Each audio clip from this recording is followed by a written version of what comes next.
ઓમ નમો નારાયણાય. શ્રીમદ્ભાગવત ચતુર્સ્કંદ અધ્યાય 23. પૃથુરાજાનું તપશ્ચર્યા માટે વનગમન અને અંતે વિમાન દ્વારા વૈકુંઠ ગમન. મૈત્રેય ઉવાચ દ્રષ્ટ્વાત્માનં પ્રવયસ મેકદા વૈન્યાત્મવાન આત્મના વર્ધિતાશેષ વાનુસર્ગ પ્રજાપતિ. મૈત્રેય બોલ્યા, એ પ્રમાણે જેમણે પોતે જ અન્નાદિ ઉત્પન્ન કર્યા હતા, શહેર ગામડા વગેરેની રચના કરી હતી, સ્થાવર જંગમ સર્વ જગતને આજીવિકા આપી હતી, સત્પુરુષોના ધર્મને ધારણ કર્યો હતો, અને જે માટે પોતે આ જગતમાં જન્મ્યા હતા તે ઈશ્વરાજ્ઞા જેમણે પાળી હતી, એવા તે જીતેન્દ્રિય પ્રજાપતિ વૈનપુત્ર પૃથુ એક સમયે પોતાને વૃદ્ધ જોઈ કેવળ સ્ત્રીની સાથે પોતે એકલા વિયોગથી જાણે રડતી હોય તેવી પુત્રી પૃથ્વી પોતાના પુત્રોને અર્પણ કરી પ્રજાઓ ચિંતાતુર થઈ હતી ત્યારે તપોવનમાં ગયા. ત્યાં પણ તે રાજાના નિયમનો વિઘ્નો નાશ કરી શકતા ન હતા, અને જેમ પૂર્વે પોતાના દિગ્વિજયના સમયે મોટા પ્રયત્નથી પ્રવૃત્તિ કરી હતી, તેમ વૈખાનસ મુનિઓને અત્યંત માન્ય એવી ઉગ્ર તપશ્ચર્યા તેમણે શરૂ કરી. તે વીર મુનિ કોઈ વખતે કંદમૂળ અથવા ફળનો આહાર કરતા તો કોઈ વખતે સૂકા પાંદડા ખાઈને રહેતા. કેટલાક પખવાડિયા જળાહાર કર્યો અને પછી તો કેવળ વાયુનો જ આહાર કરતા. ગ્રીષ્મ ઋતુમાં તે પંચાગ્નિ તાપતા, વર્ષા ઋતુમાં મેઘની વૃષ્ટિ પોતા પર ઝીલતા, શિશિર ઋતુમાં કંઠ સુધી જળમાં ડૂબ્યા રહેતા અને સર્વદા ભૂમિ પર શયન કરતા. વળી ક્ષુધા વગેરેથી ઉત્પન્ન થતા દુઃખો તે સહન કરતા. મૌન અવસ્થામાં રહેતા તેમણે સર્વ ઇન્દ્રિયોને જીતી લીધી, અને બ્રહ્મચર્ય પાળતા તેમણે પ્રાણવાયુ પણ જીતી લીધો. એમ શ્રી કૃષ્ણ ભગવાનનું આરાધન કરવાની ઈચ્છાથી તેમણે ઉત્તમ તપશ્ચર્યા કરવા માંડી. અનુક્રમે તપશ્ચર્યા સિદ્ધ થઈ એટલે તેમના કર્મો નાશ પામ્યા, અંતઃકરણ નિર્મળ થયું. પ્રાણાયામો વડે 5 જ્ઞાનેન્દ્રિયો તથા મન એ 6 તેમણે રોક્યા, જેથી તેમના વાસનાઓ રૂપી સર્વ બંધનો તૂટી ગયા. ભગવાન સનતકુમારે જે ઉત્તમ આધ્યાત્મિક યોગનો ઉપદેશ કર્યો હતો તે જ યોગો વડે તે મહાપુરુષ શ્રી ભગવાનનું ભજન કરવા લાગ્યા. સર્વ ક્રિયાઓ શ્રી ભગવાનને અર્પણ કરી ભગવત ધર્મનું આરાધન કરતા અને નિત્ય શ્રદ્ધાપૂર્વક પ્રયત્ન કરતા તે સદ્ગુણી રાજાને ભગવાન પરબ્રહ્મ વિશે એકાંતિક ભક્તિ ઉત્પન્ન થઈ. એ રીતે ભગવાનની સેવાથી જેમનું મન શુદ્ધ થયું હતું, એવા તે રાજાને વૈરાગ્યવાળું જ્ઞાન ઉત્પન્ન થયું, કે જે જ્ઞાન ભગવાનના સ્મરણથી વધેલી ભક્તિ વડે તીક્ષ્ણ થયું હતું. પછી એ જ્ઞાન વડે આત્માને ઉપાધિરૂપ અને સંશયોને આશ્રયરૂપ હૃદય ગ્રંથિને તેમણે કાપી નાખી. વળી તેમની દેહ ઉપરની આત્મબુદ્ધિ પણ નાશ પામી, જેથી તેમને વાસ્તવિક આત્મબુદ્ધિ પ્રાપ્ત થઈ, અને તેથી પોતાની મેળે આવેલી અણિમાદી સિદ્ધિઓ ઉપર તે નિઃસ્પૃહ થયા. પછી તેમણે જે જ્ઞાન વડે સંશયના સ્થાનરૂપ અંતઃકરણનો ઉચ્છેદ કર્યો તે જ્ઞાનનો પણ ત્યાગ કર્યો, અર્થાત જ્ઞાન મેળવવાના પ્રયત્નથી પણ તે વિરામ પામ્યા. કેમ કે યોગી પુરુષ શ્રી ભગવાનની કથાઓમાં જ્યાં સુધી પ્રીતિ કરતો નથી ત્યાં સુધી જ અણિમાદી મહાસિદ્ધિઓ વડે પ્રમાદી બને છે. એ રીતે બ્રહ્મરૂપ થયેલા વીરશ્રેષ્ઠ પૃથુરાજાએ મનને દ્રઢ રીતે પરમાત્મામાં જોડ્યું અને પછી સમય થતાં પોતાનું શરીર છોડ્યું. તે વેળા તેમણે પગની 2 પાની વડે ગુદાદ્વાર દાબી રાખ્યો. ધીમે ધીમે પ્રાણવાયુને મૂલાધારથી ઊંચે લઈ જઈ નાભિસ્થાનમાં સ્થાપ્યો. ત્યાંથી ઊંચે લઈ જઈ કોઠાના ભાગમાં સ્થાપ્યો, અને ત્યાંથી હૃદય, છાતી, કંઠ તથા મસ્તકના સ્થાનમાં સ્થાપ્યો. એમ વાયુને ઊંચે લઈ છેવટે તેને બ્રહ્મરંધ્રના સ્થાનમાં સ્થાપી નિઃસ્પૃહ થયેલા તે રાજાને અનુક્રમે વાયુનો વાયુમાં, શરીરનો પૃથ્વીમાં, તેજનો તેજમાં, ઇન્દ્રિયોના છિદ્રોનો આકાશમાં અને શરીરના પ્રવાહી અંશનો જળમાં લય કર્યો. યથાયોગ્ય સ્થાનમાં વિભાગવાર દેહનો લય કર્યા પછી પૃથ્વીનો જળમાં, જળનો તેજમાં, તેજનો વાયુમાં, વાયુનો આકાશમાં અને મનનો તથા આકાશનો ઇન્દ્રિયોમાં લય કર્યો.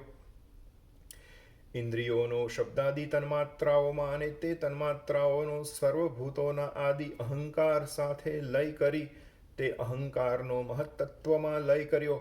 પછી સર્વગુણો જેમાં રહે છે તે મહત્તત્વનો માયાની ઉપાધિ જેમાં મુખ્ય છે તેવા જીવમાં લય કર્યો. આવી રીતે પ્રથમ જે લિંગ શરીરાભિમાની પુરુષ જીવરૂપે હતા તે સમર્થ પૃથુરાજાએ પરબ્રહ્મમાં સ્થિતિ કરી. તે સમર્થ પૃથુરાજાએ પરબ્રહ્મમાં સ્થિત થઈ જ્ઞાન તથા વૈરાગ્યના વીર્યથી સ્વસ્વરૂપમાં સ્થિતિ કરી અને પોતાના સ્થૂલ શરીરનો તથા લિંગ શરીરનો ત્યાગ કર્યો. પછી તેમની પત્ની મહારાણી અર્ચિશ, જે અત્યંત કોમળ હોવાથી પગ વડે પૃથ્વીના સ્પર્શને પણ અયોગ્ય હતા, તે વનમાં તેમની પાછળ ગયા હતા.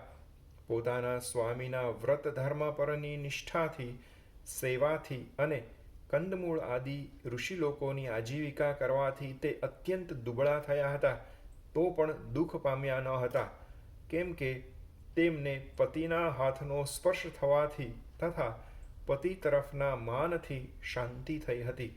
પોતાના પતિ જે પૃથ્વીના પણ પ્રિય પતિ હતા, તેમના શરીરને નાશ પામેલી સમસ્ત ચેતના વગેરેથી યુક્ત જોઈ તે સતીએ કંઈક વિલાપ કર્યો અને પછી પર્વતના શિખર પર ચિતા રચી તેના પર શરીરને મૂક્યું.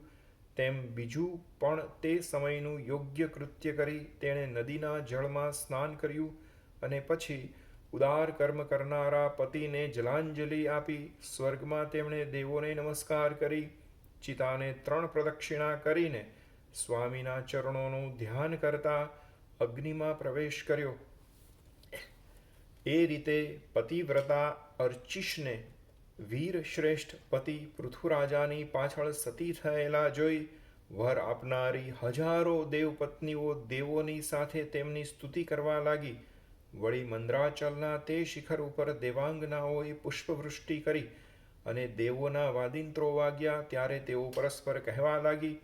દેવીઓ બોલી, અહો, આ સ્ત્રીને ધન્ય છે કે જેણે લક્ષ્મી દેવી જેમ યજ્ઞપતિ શ્રી વિષ્ણુને સેવે તેમ રાજાઓના સ્વામી પોતાના પતિની સર્વ પ્રકારે સેવા કરી છે. જુઓ, આ સતી અર્ચિશ દુષ્કર કર્મના પ્રભાવથી આપણાથી પણ આગળ પતિ પૃથુરાજાની પાછળ વૈકુંઠમાં જાય છે. જેઓ આ પૃથ્વી ઉપર ચંચળ આયુષ્યવાળા છતાં ભગવાનને પમાડનારું જ્ઞાન મેળવે છે, તેઓને બીજું દેવાદિનું ક્યું સ્થાન દુર્લભ છે? કોઈ પણ નહીં. ખેદની વાત છે કે મોક્ષના સાધનરૂપ મનુષ્ય જન્મ મહાકષ્ટ પામી જે વિષયોમાં આસક્ત થાય છે તે પોતાનો જ દ્રોહી બની ઠગાય છે. મૈત્રેય બોલ્યા, એમ દેવાંગનાઓ સ્તુતિ કરતી હતી ત્યારે સતી અર્ચિશ પતિલોકમાં ગઈ કે જ્યાં આત્મજ્ઞાનીઓમાં શ્રેષ્ઠ અને શ્રી ભગવાનમાં જ મનવાળા વૈનપુત્ર પૃથુરાજા ગયા હતા. આવા પ્રભાવશાળી ભગવાનના મહાન ભક્ત તે પૃથુરાજા હતા. ઉત્તમ ચરિત્રવાળા તે રાજાનું ચરિત્ર મેં તમને કહ્યું. જે વિષય જે મનુષ્ય અતિ મહાન અને પવિત્ર આ ચરિત્રનો સાવધાન થઈ શ્રદ્ધાથી પાઠ કરે, સંભળાવે કે સાંભળે તે પણ પૃથુરાજાની પદવી પામે છે.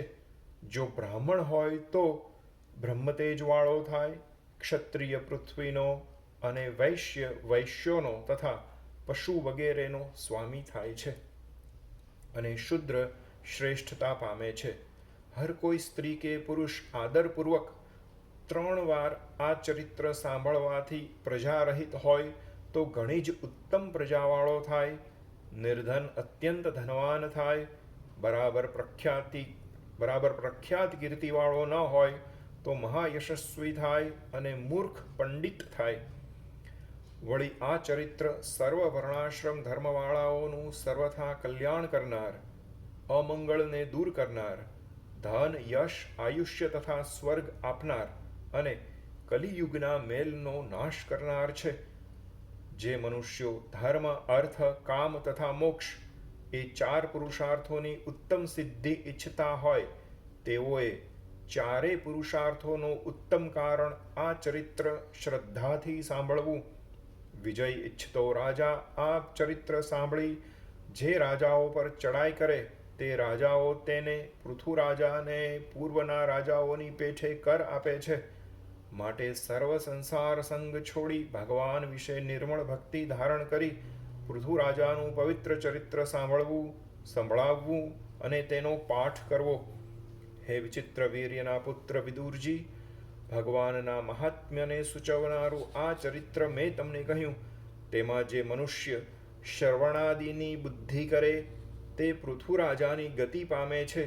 વળી જે મનુષ્ય સર્વસંગ છોડી હંમેશા આદરપૂર્વક આ પૃથુ ચરિત્ર સાંભળે અને બીજાઓને સંભળાવી બધે પ્રચાર કરે તે જેમના ચરણારવિંદ સંસાર સમુદ્રમાં વહાણરૂપ છે એવા ભગવાન વિશે ઉત્તમ પ્રીતિ પામે છે.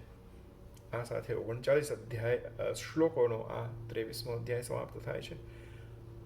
અનુદીન વિદમાદરેણ શૃણ્વન પૃથુ ચરિતમ પ્રથયન વિમુક્ત સંગઃ ભગવતી ભવસિંધુપોતપાદે સચ નિપુણામ લભતે રતિમ મનુષ્યઃ. इति श्रीमद्भागवत महापुराणમાં ચતુર્સ્કંદ વિશે અધ્યાય 23મો સમાપ્ત. અધ્યાય 24મો આવશે પ્રચેતાઓનો જન્મ અને શંકરે તેઓને ઉપદેશેલું રુદ્રગીત.